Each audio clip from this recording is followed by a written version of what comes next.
Acrópolis Siglo XXI les da la más cordial bienvenida al módulo 3 de esta presentación. El magíster Luis Iván Mesa Sánchez abordará el tema aspectos técnicos a ser considerados en el paso de la etapa del aislamiento a la del distanciamiento social. Bienvenidos a la segunda parte del módulo 3. En la primera parte del módulo 3 vimos algunos aspectos sobre la metodología de trabajo, identificación de los problemas desde los PDOT, la pobreza multidimensional, problemas causados por la pandemia del COVID-19 y la crisis desde el punto de vista sanitario. En la segunda parte de este módulo y durante los 15 minutos siguientes, haremos referencia a aspectos sobre la infraestructura de salud y la información, para luego, en una tercera y última parte, referirnos a deficiencias cometidas durante el aislamiento y formular propuestas y recomendaciones sociales, económico-financieras, sanitarias y de gestión. En el año 2015, el Ministerio de Salud, considerando dos parámetros, el nivel de atención y el nivel de complejidad, estableció las tipologías de los establecimientos de salud y les clasificó en 4 niveles. El primero, el más básico, comprende desde los puestos de salud hasta los centros de salud tipo C. El segundo nivel incluye 2 alternativas de atención, ambulatoria y hospitalaria, y comprende consultorios y centros de especialidades, así como hospitales básicos y generales. El tercer nivel también considera las alternativas de atención ambulatoria y hospitalaria y comprende centros y hospitales especializados. El cuarto nivel corresponde a centros de experimentación clínica de alta especialidad. Es importante considerar que el 90% de los cantones del país cuentan con unidades de primer nivel, es decir, los de atención más básica. Solo aquellos donde se encuentran las capitales de provincias tienen unidades de segundo nivel y constituyen aproximadamente el 10%. Las unidades de tercero y cuarto nivel existen solo en 2 o 3 ciudades del país. Pero el problema no solo es cuantitativo. En relación a las unidades de primero, segundo y tercer orden. A continuación me haré eco de las palabras del doctor Juan Suárez, profesor principal de medicina de la Universidad San Francisco de Quito, quien en un interesante artículo publicado el año anterior señala algunas características del sistema de salud desde el punto de vista cualitativo.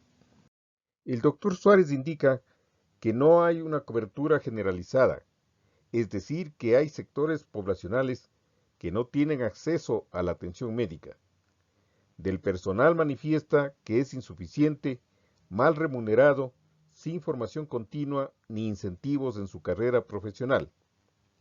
En los niveles superiores anota que no cuentan con todas las especialidades requeridas.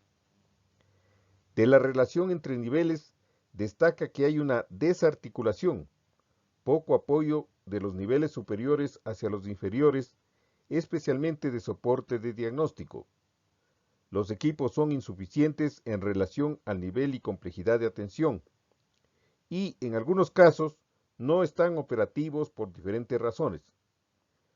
Las medicinas son por lo general deficitarias, con adquisiciones poco oportunas. Del servicio se indica que, especialmente en los niveles superiores, se presenta escasez de camas en relación a la demanda. Las unidades suelen estar abarrotadas tanto en consulta externa como en hospitalización. El doctor Suárez, al concluir el artículo antes referido, manifiesta que a lo anterior y a todos los niveles se suma la inadecuada gestión burocrática administrativa, la incomprensible carencia crónica y repetitiva de insumos y de pruebas de laboratorio, el daño repetitivo de equipos médicos con reparaciones prolongadas y la provisión de medicamentos en forma incompleta, inoportuna, desactualizada y sin control de calidad. Para muestra, señala la aprobación tormentosa del cuadro básico de medicamentos.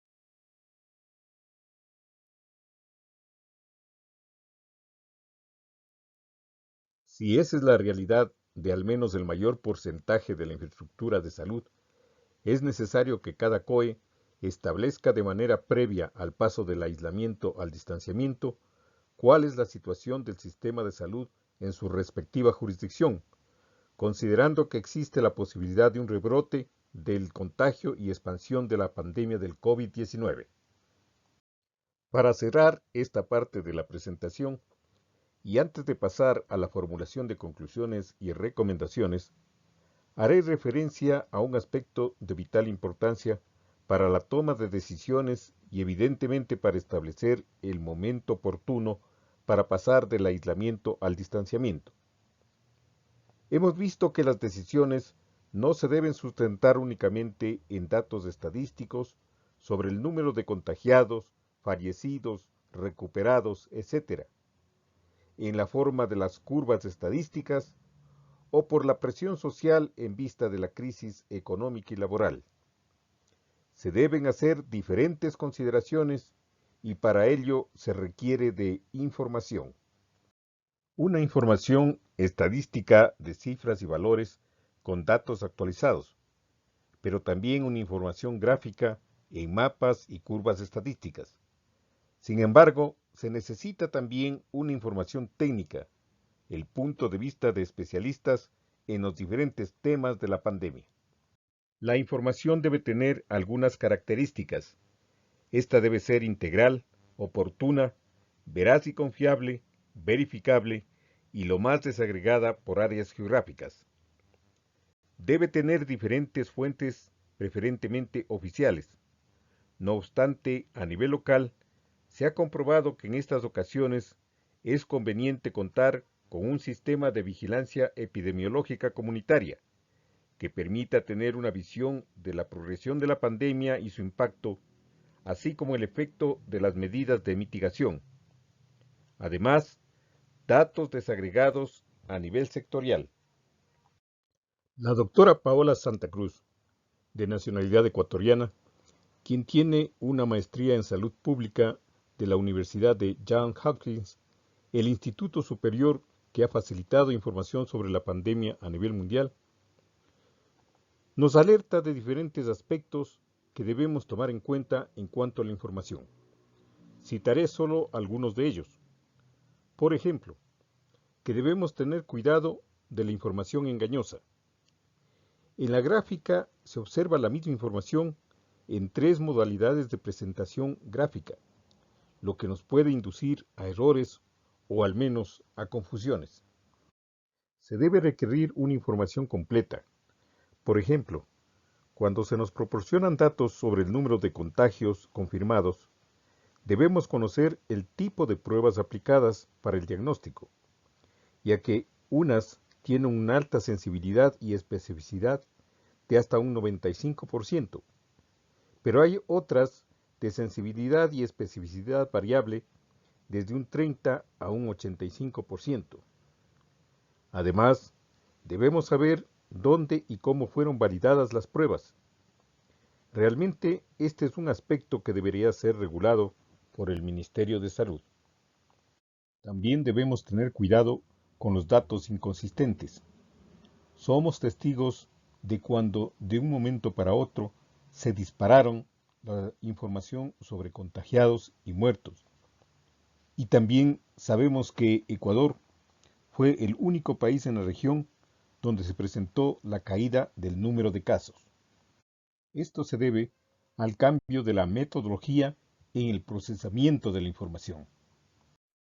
Es importante considerar también la escala de la información.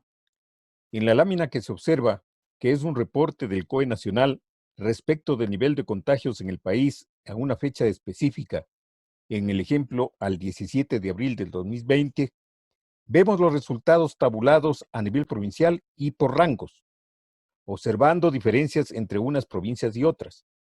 Pero es imposible establecer las situaciones diferenciadas que han existido y de hecho existen hasta la actualidad entre unos cantones y otros de una misma provincia. La adopción de decisiones para todo el territorio nacional con ese tipo de información ha ocasionado que muchas jurisdicciones que tenían 0 contagios deban guardar un estricto confinamiento cuando lo que seguramente era más conveniente que se concentren las medidas y controles en los puntos o áreas de infección para evitar el contagio y la propagación de la pandemia. La acción pudo haber sido más eficiente y efectiva. En el mapa 2, en el que igualmente se representa el nivel de contagiados en el Ecuador 3 días más tarde, el 20 de abril del 2020, se pueden apreciar ya las diferencias entre unos cantones y otros. Con esa información era ya factible determinar cuáles jurisdicciones necesitaban el mayor apoyo y atención. Era posible planificar, por ejemplo, la distribución de kits alimenticios para las familias en confinamiento o cerco epidemiológico, mascarillas y otros. También se podía potencializar los centros de atención hospitalaria de tratamiento y cuidados intensivos, establecer los posibles vectores y rutas de contagio, etc. Mas la acción se dedicó a distribuir la ayuda al mayor número de familias, con acciones aisladas y poco articuladas del sector público y privado, sin dimensionar ni ubicar las áreas de mayor requerimiento en base a la etapa de propagación. Mientras en unos sectores la situación no era muy complicada, en otros y en poco tiempo comenzaron a proliferar ya no solo el número de contagiados, sino de muertos, tanto que las entidades responsables no se daban abasto para retirar fallecidos de las casas y aún de las calles. Pero en esa información, que en mi criterio no fue adecuadamente utilizada, tampoco era factible diferenciar la situación entre una parroquia y otra de un mismo cantón, como ya fue factible hacerlo en los mapas 3 y 4. El problema es que muy pocos cantones generaron mapas con información desagregada por parroquias y menos aún por sectores. Es que en un análisis espacial debemos considerar la estructura de agrupamiento de los elementos. En espacios iguales y con un mismo número de elementos, estos pueden presentar diferentes niveles de distribución y dispersión, y algo de lo que venimos hablando, diferentes escalas. Dos estructuras distintas conllevan a diferentes implicaciones a la hora de los análisis y soluciones diferentes a un mismo problema. Otra situación que es importante considerar es la temporalidad de la información. Esta no es estática y debe ser analizada en el tiempo. Por ejemplo, el nivel de muertos a nivel mundial por el COVID-19 en el mes de enero del 2020 era menor en comparación a otras enfermedades y afecciones, tanto que muchos señalaban que había un apresuramiento en declararle como una pandemia. Pero el tiempo permitió ver la velocidad de transmisión y cómo en los siguientes meses fue escalando posiciones relativas, convirtiéndose en los meses de marzo, abril y hasta la fecha en una de las más letales de toda la historia.